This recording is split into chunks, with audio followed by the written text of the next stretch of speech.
जय जगन्नाथ नमस्कार मु दीपा आपण मानकु ओम दीपा ओडिया किचन को स्वागत करुच्ची। आपण मानक सहित मु एक नुआ स्टाइल रे छतु मसला रो रेसिपी शेयर करुच्ची।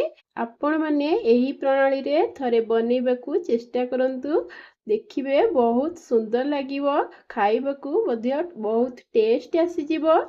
ଏହି ରେସିପିଟି ଯଦି ଆପଣମାନଙ୍କୁ ପସନ୍ଦ ଆସିଯିବ ତାହେଲେ ଲାଇକ୍ ସବସ୍କ୍ରାଇବ୍ କରିବାକୁ ଜମା ବି ଭୁଲନ୍ତୁ ନାହିଁ। ଏବେ ଚାଲନ୍ତୁ ଆମର ରୋଷେଇଟି ଷ୍ଟାର୍ଟ କରିନେବା। ମୁଁ ଏଠି ଛତୁ ମସଲା ପାଇଁ ଛତୁକୁ ଭଲ ଭାବେ ହଳଦୀ ପାଣିରେ ପକେଇ ତାକୁ ଧୋଇ ନେଇଛି। ଦେଖନ୍ତୁ, ଏବେ ଆସନ୍ତୁ ଆମେ ଛତୁକୁ ଭଲ ଭାବେ ଭାଜି ନେବା। ଏଇଠି କଡ଼େଇଟି ଗରମ କରି ନେଇଛି। ଦେଖନ୍ତୁ, ଏଥିରେ କିଛି ସୋରିଷ ତେଲକୁ ଆଡ୍ କରି ନେଉଛି। ସୋରିଷ ତେଲଟି ଏଠି ଗରମ ହେଲା ପରେ ମୁଁ ଏଇ ଛତୁକୁ ଧୋଇକି ନେଇ ଯାଇଥିଲି, ଛତୁକୁ ଆଡ୍ କରି ନେଉଛି। ଛତୁକୁ ଆଡ୍ କରି ଛତୁକୁ ଭଲ ଭାବେ ଫ୍ରାଏ କରି ନେବା। ସୋରିଷ ତେଲରେ ଛତୁ ମସଲାଟି ବନେଇଲେ ବହୁତ ଟେଷ୍ଟି ହେଇଥାଏ। ଏବେ ଏଥିରେ ଲୁଣକୁ ଆଡ୍ କରିବା ନାହିଁ।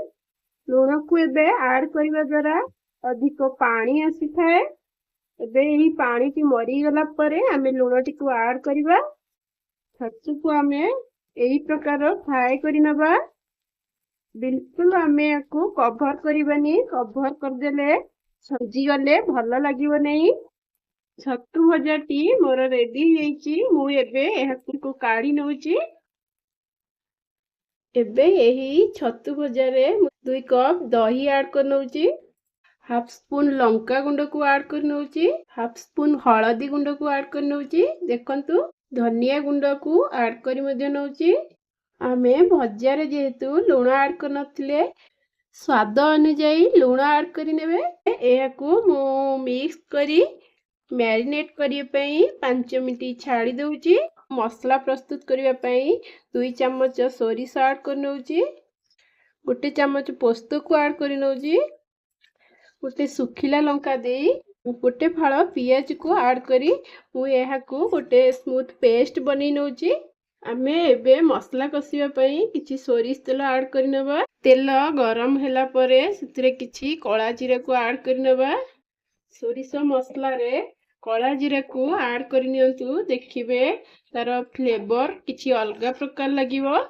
पियाज को पकेकी आमे ब्राउन कलर होबा पर्यंत फ्राई कर नेबा। देखंतु, पियाजटी एबे हमर गोल्डन ब्राउन कलर आसी जाइछि। एबे सेतिरे आमे अदा रसुन रो पेस्ट को ऐड कर नेबा। एही मसला को आमे किछि समय पई टिके कसी नेबा। मसला रे मु एबे हाफ स्पून हल्दी गुंड ऐड कर नउछि। मसला टी हमर एही परी कसी हे गलानी, तेल मध्य रिलीज हे आसलानी। एबे सेतिरे किछि टमाटर को ऐड कर नउछि। टमाटर को ऐड कला परे मु किछि लूण को ऐड कर नउछि। एही समय रे लूण को ऐड करि नेले टमाटर मध्य सहज रे शीघ्र सिझि दिबो।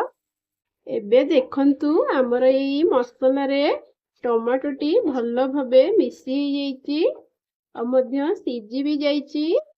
एही मसला टी कसी होला परे मु एथिरे सोरिषर किछि पेस्ट ऐड करि नउछि। एबे हमें एही मसला को 5 मिनिट कसी नबा। एथिरे किछि पुदीना पत्र को मु ऐड करि नउछि। एबे ताकू दिए गोळेई नउछि। एही मसला टी हमर रेडी होला परे मु एबे एही छतु को मैरिनेट करी रखि देइथिली, एबे ताकू ऐड कर नउछि। छतु को ऐड करी एबे एहाकू टिके गोळेई नबा। एथिरे 2 कप पानी ऐड करि नबा। यदि आपनकर झोଳ ही दरकार टिके अधिक पानी ऐड कर नेबे। एबे एहाकू मु मीडियम फ्लेम रे रखी कवर कर नउछि।